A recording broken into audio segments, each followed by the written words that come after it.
पाकिस्तान, अफगानिस्तान, बांग्लादेश, नेपाल, ये सर पांचों पड़ोसी भारत के इस वक्त बिल्कुल शांत बैठे हुए हैं। अफगानिस्तान, पाकिस्तान थोड़ा बहुत एक दूसरे को मारपीट रहे हैं जब मौका मिलता है। ये सर तूफान से पहले की शांति है क्या?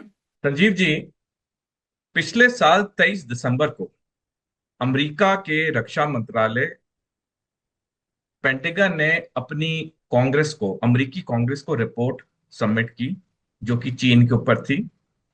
उस पे साफ लिखा है कि चीन के तीन कोर इंटरेस्ट है। एक है ताइवान, एक है स्प्रैटले आइलैंड्स, तीसरा है भारत का अरुणाचल प्रदेश। जब कोई भी जमीन का टुकड़ा चीन के कोर इंटरेस्ट में आता है, तो इसका मतलब होता है कि चीन उसे सैनिक तरीके से हासिल करने की पूरी कोशिश करेगा। चार बड़े बिंदु हैं पब्लिक डोमेन में, जो कि साफ दर्शा रहे हैं कि 2030 के बाद चीन और पाकिस्तान मिलकर भारत पे टू फ्रंट वॉर करेंगे। पहला, आज जब आप और हम बात कर रहे हैं तो चीन के अंदर दो एयरक्राफ्ट कैरियर, 15 परमाणु पनडुब्बियां और 200 युद्ध पोत का निर्माण दिन रात हो रहा है चीन के 6 नेवल डॉकयार्ड्स में। और इस वक्त चीन की नौसेना दुनिया की सबसे बड़ी नौसेना है। दूसरा बिंदु, चीन का पाकिस्तान में जो चाइना पाकिस्तान इकोनॉमिक कॉरिडोर है, वो 2030 में खत्म होगा। और हम सारे जानते हैं कि सीपेक कितना अनिवार्य है चीन के लिए, जो उसका मलक्का डिलेमा है, उससे दूर होने के लिए। भारत के 8 पड़ोसी देश हैं, 6 जिनके साथ हमारा जमीन का बॉर्डर है, 2 जिनके साथ हमारा समुद्र का बॉर्डर है, मैरीटाइम बॉर्डर जिसे कहते हैं। 8 में पड़ोसी मुल्कों में से 2 तो हमारे कट्टर दुश्मन है, चीन पाकिस्तान, उनको हम निकाल दीजिए। बाकी बचे 6। 6 में से सिर्फ एक भूटान है आज की तारीख में जो पूरी तरह भारत के साथ खड़ा है। बाकी 5 पूरी तरह चीन के गिरफ्त में है। अब हमने देखा कि 5 अगस्त 2024 से 17 फरवरी इस साल, तकरीबन 18 महीने के मोहम्मद यूनूस के कार्यकाल में भारत विरोधी गतिविधियां, बातें, बयान बहुत हुए बांग्लादेश में।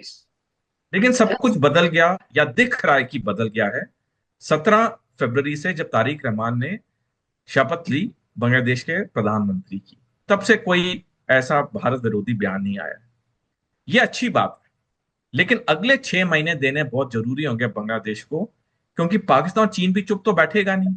जो उसने 18 महीने में बेशुमार पैसा ताकत लगाई है वहां पे अपने सोर्सेस कल्टीवेट करने के लिए, वो अब उनको दोबारा रीइग्नाइट करने की कोशिश करेगा। तो अगले 6 महीने बांग्लादेश की तरफ से बहुत इंपॉर्टेंट है भारत के लिए।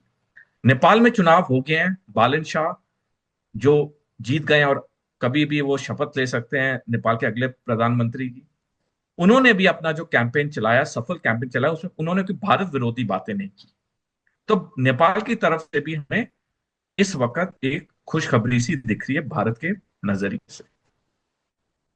लेकिन एक बात साफ है संजीव जी, जहां तक चीन पाकिस्तान है, वो तो अपने टू फ्रंट वॉर के लिए जंग छेड़ेंगे ही छेड़ेंगे 2030 के बाद। हम जितना भी पाकिस्तान चीन के साथ अच्छे मित्र बन जाएं, जितनी उनकी बातें मान ले, ये दो देश बड़े क्लियर है, उन्होंने भारत पे जंग छेड़नी ही छेड़नी है।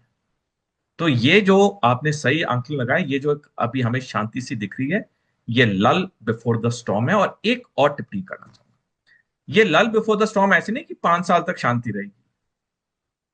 अभी कल ही इंडिया टुडे में एक खबर छपी है कि पाकिस्तान में 5,000 युवकों की ट्रेनिंग हो रही है समुंदर के ऊपर, वाटर ट्रेनिंग। आपको याद होगा 26/11 का जो हमला हुआ था, उसमें वो 10 पाकिस्तानी आतंकवादी समुंदर के रास्ते से बॉम्बे आए थे। 5,000 युवकों की ट्रेनिंग हो रही है पाकिस्तान के 6 शहरों में, पानी के ऊपर वाटर ट्रेनिंग। इसका मतलब क्या है? इसका मतलब साफ है कि पाकिस्तान कुछ बड़ा प्लान कर रहा है। और मैंने इस पे लेख भी लिखा है कि 2026 में, यानी इस साल, पाकिस्तान कोई बड़ी आतंकवादी घटना की कोशिश करेगा भारत में। क्यों? उसका एक मुख्य कारण है, क्योंकि पिछले साल पहलगाम के बाद जब सिंदूर हुआ, तो पाकिस्तान ने चीन के सारे हथियार इस्तेमाल किए। चीन को लाइव लेबोरेटरी मिल गई अपने हथियारों को टेस्ट करने की, क्योंकि अब यह आधुनिक हथियार चीन इस्तेमाल करेगा अगले अगले साल ताइवान के जंग के लिए। तो एक ग्राउंड पाकिस्तान बना रहा है, चीन बना रहा है, इस साल कोई बड़ी आतंकवादी हमला करने की भारत में।